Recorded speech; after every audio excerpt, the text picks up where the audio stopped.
없어 이 씨발놈아.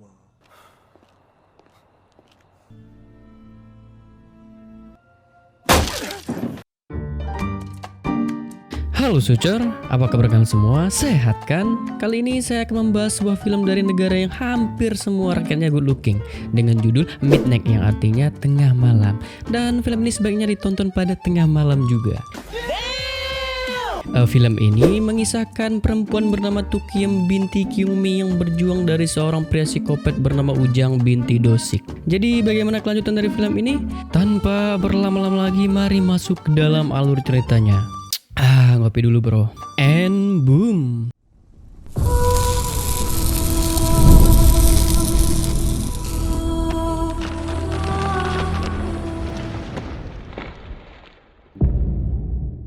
Film dibuka dengan seorang wanita yang sangat-sangat halus. Terlihat sang wanita ketinggalan sebuah taksi yang ingin dia tumpangi.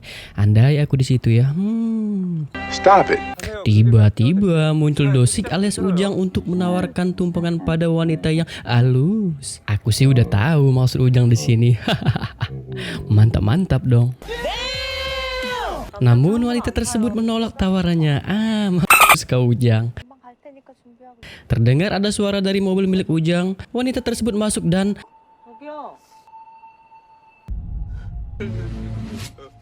bam!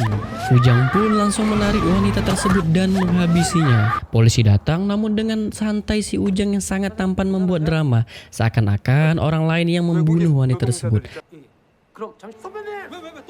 Dan inilah Midnight, tengah malam. Di sebuah kantor, kita dikenalkan dengan wanita yang sangat-sangat halus. Stop it. Wanita tersebut bernama Kyungmi atau kita sebut saja Tukiem. Sumpah wanita Korea memang enak sih buat bahan bacol. Ternyata Tukiem adalah tunarungu atau bisu. Kagak bisa bilang dong kalau misalnya main. Dengan muka manisnya, Tukiem melayani para customer yang ingin berkonsultasi. Scene berpindah ke sebuah rumah, kita diperkenalkan dengan seorang wanita yang lagi-lagi halus. Wanita tersebut bernama Sojung atau kita sebut saja Siti dan abangnya bernama Jong Taka atau Cahyo. Nah, ternyata Cahyo adalah polisi pada kota tersebut. Di sini Siti meminta izin kepada Cahyo untuk ngebucin sebentar. Izin diberikan asal Siti balik jam 9 malam. Lewat dari itu harus mampir ke rumah Aing.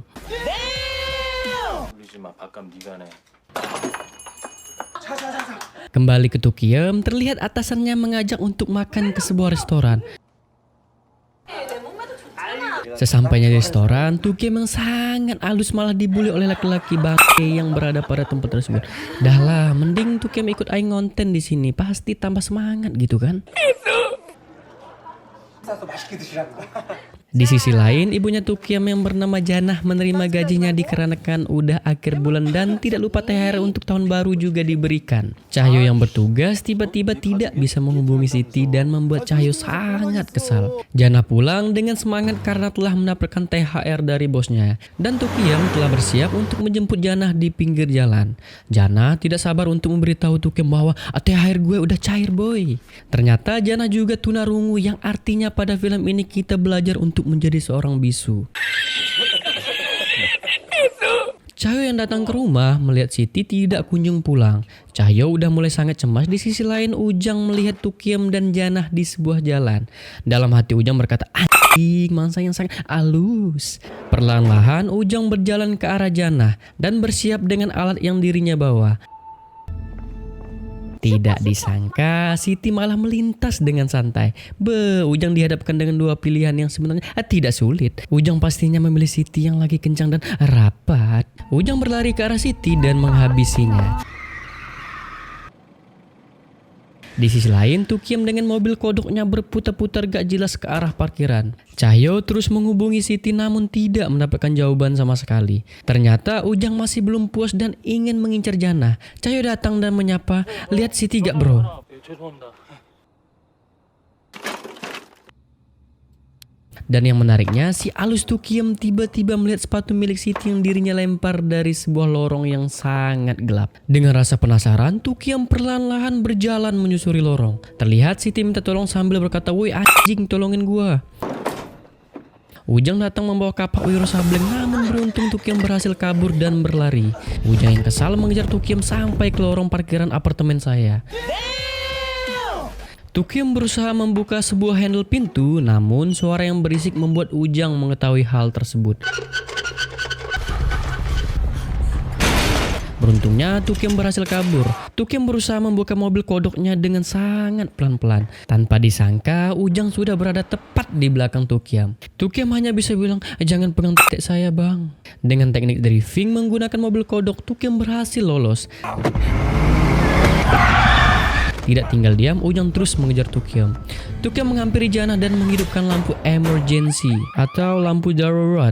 Lanjut, Ujang pun kembali ke mobil untuk mengganti pakaiannya. Nah, kali ini dirinya menggunakan pakaian formal bak seorang pekerja pada kota tersebut. Dirinya sok menanyakan bahwa saudari perempuannya hilang pada tempat tersebut. Tukem berpikir, lah itu kan yang gue lihat di lorong tadi. Dengan penuh drama, Ujang meminta antar mereka ke tempat di mana saudara yang ia cari berada. Dengan bujuk rayu yang Ujang buat, akhirnya Tukiem dan Janah luluh dan mereka mengantar Ujang. Namun beruntung para polisi datang membuat film ini semakin panjang. Para polisi mengecek namun tidak ada kejadian yang terjadi seperti yang dilaporkan. Dikarenakan bisu membuat Tukiem dan Janah susah untuk menjelaskan kepada polisi. Mereka dibawa ke kantor polisi untuk dimintai keterangan. Tukiem sebagai saksi kunci menulis beberapa hal yang terjadi menimpanya. Tiba-tiba Ujang menyela keterangan saksi. Mendengar hal itu, seorang bapak-bapak marah dengan mengatakan, "Dasar lu anak kontol." Ujang yang tidak terima dengan perkataan itu lalu berbisik, "Woi jelek, mending lu diam." Bapak-bapak marah kepada Ujang mendengar ucapannya dan Janah tidak sengaja melihat sebuah handphone milik Siti yang dibawa oleh Ujang. Janah memberikan kode kepada Tukiem bahwa, "Wih Tukiem, itu Ujang kok agak aneh ya?" Ujang menanyakan apa yang mereka bicarakan. Namun Tukiem mengatakan, "Tidak ada apa-apa kok bro, santai saja sih." Tiba-tiba Cahyo datang dan mengamuk karena Siti tak kunjung pulang dan tak bisa dihubungi sama sekali. Cahyo menunjukkan foto Siti pada mereka yang berada pada tempat tersebut. Tukiem memberitahu bahwa perempuan itulah yang dirinya temukan di sebuah lorong. Janah yang ingin ikut mengadu namun ditahan oleh Ujang. Ujang berkata, "Wih toh, jangan kasih tahu, ntar langsung tamat ini film." Ujang mengancam Janah dengan tumpukan pisau yang berada pada tasnya. Ujang menyerang Cahyo dan mengatakan, "Ainglah yang menikam Siti." Pertarungan terjadi antara mereka berdua yang membuat Tukiem dan Janah pergi dari tempat tersebut. Karena Cahyo adalah seorang polisi yang membuat dirinya agak mudah mengalahkan Ujang. Namun Ujang handal membuat drama sehingga berhasil mengecoh polisi dan polisi menembak Cahyo menggunakan sentruman karena dirasa mengancam nyawa orang lain. Dengan wajah seperti berak, Cahyo nampak sangat kesal kepada Ujang.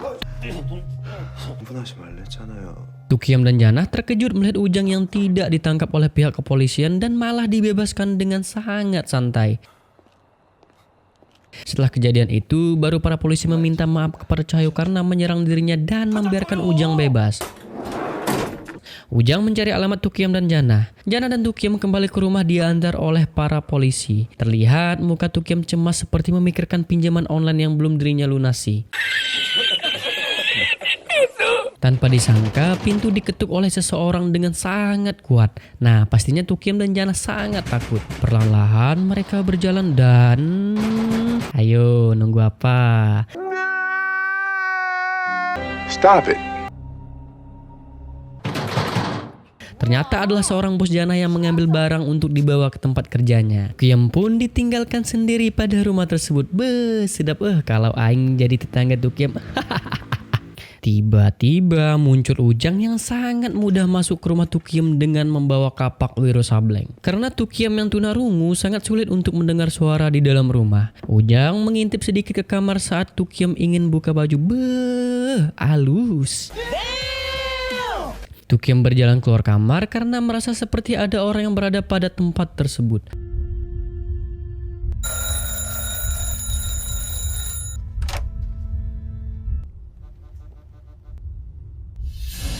Tukiem yang berada pada ruang tamu ingin dikampak Ujang, namun beruntung Tukiem berhasil menghindar. Dirinya masuk ke kamar dan mencoba memberitahu Cahyo kalau Ujang berada pada tempat tersebut. Tukiem mendapatkan pesan dari Jana bahwa dirinya telah berada di rumah, yang ternyata HP Jana ketinggalan dan mengirim pesan itu adalah Ujang. Pintu kamar dibuka, Ujang datang hampir mendapatkan Tukiem. Lagi-lagi Tukiem belum menyerah dan terus melawan. Ujang berusaha membobol pintu menggunakan kapak.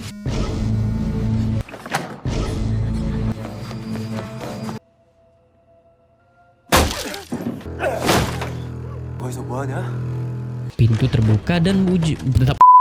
terbuka dan Ujang berhasil menangkap Tukiem yang melompat dari jendela. Namun lagi-lagi Tukiem berhasil kabur. Tukiem berlari serta Cahyo juga ikut berlari. Terjadilah lomba lari antara mereka bertiga. Sampai pada sebuah jalan buntu dan membuat Tukiem merasa tersudutkan. Cahyo datang dan Ujang mengancam untuk bunuh diri jika Cahyo berani memukulnya. Karena Ujang sangat pintar, dirinya menaruhkan Cahyo untuk menyusul Siti yang saat ini sedang sekarat di sebuah tempat. Karena tujuan Cahyo di sini adalah untuk mencari Siti, bukan menyelamatkan Tukiem. Ujang pun memberikan lokasi tempat Siti berada. Dengan berat Cahyo pergi meninggalkan Tukiem yang sudah diambang alam baka. Terlihat Tukiem sangat sedih. Andai Aing di sana pasti Aing bantuin Ujang.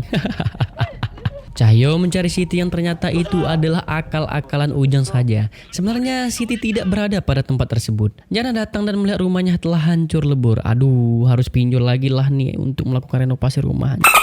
Namun lagi-lagi Tukiem berhasil kabur untuk berlari. Seketika Siti keluar dari mobil milik Ujang dan berkata, "Woi anjing, selamatin gue tol." Lalu Ujang menyusul ke tempat mereka berada.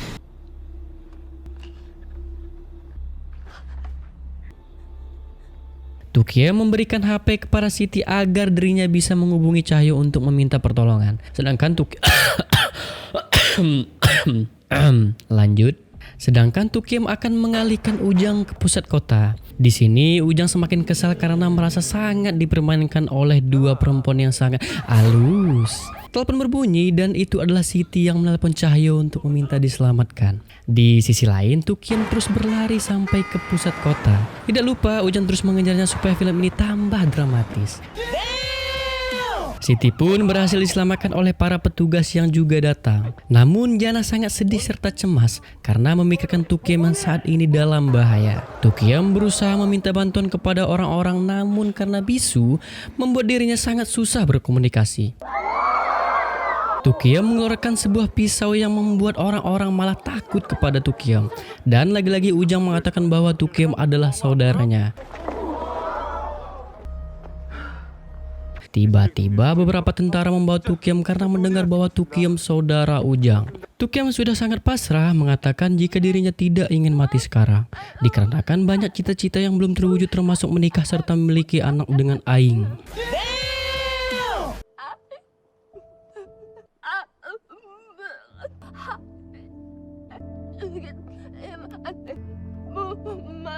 Karena Ujang adalah seorang psikopat, dirinya tidak memperdulikan hal tersebut dan membawa Tukiem ke sebuah lorong yang kosong. Bak seorang pahlawan, Cahyo datang menghajar Ujang. Ujang yang belum sepenuhnya pingsan memukul kepala Cahyo. Karena fisik Cahyo yang benar-benar kuat membuat dirinya berhasil bangkit. Tidak disangka sekarang Ujang mengincar Jana dan membuat Tukiem sangat panik. Ujang bertemu dengan Jana yang cemas memohon kepada Ujang untuk jangan membunuh Tukiem. Ternyata Ujang berbohong kepada Jana jika Tukiem berada pada sebuah lorong. Tukiem yang melihat dari kejauhan berteriak agak jelas dan menusuk. Menusuk siapa? Ayo tebak. Stop it. Ternyata Tukiem menusuk dirinya sendiri supaya orang-orang beranggapan bahwa Ujanglah pelakunya. Dan Ujang tidak akan bisa membuat drama lagi. Ujang pun sangat panik serta para polisi datang untuk menangkap Ujang.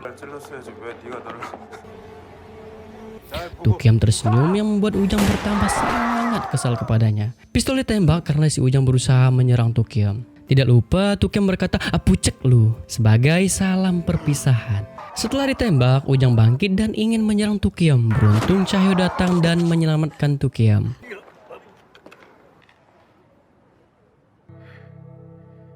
Film ini ditutup dengan Tukiem dan Jana berlibur ke sebuah pantai. Terlihat Siti dan juga Cahyo menyusul pada tempat tersebut. Tamat. film yang sangat bagus. Jujur sih kalau film Korea memang tidak pernah gagal. Apalagi dengan genre thriller misteri yang kayak gini, sumpah bikin deg-degan aja pas nontonnya. Apalagi kalau ditemani Ayang yang nontonnya sampai bergetar atas dan bawah. Pesan dari film ini, sesulit apapun keadaan kita, jangan pernah menyerah dan terus bergerak sampai kita mendapatkan titik di mana kita berhasil dan menjadi orang yang bisa diandalkan. Mantap. Terima kasih yang sudah nonton sampai habis. Jangan lupa like, komen, dan pastinya subscribe. See you di next video. Bye.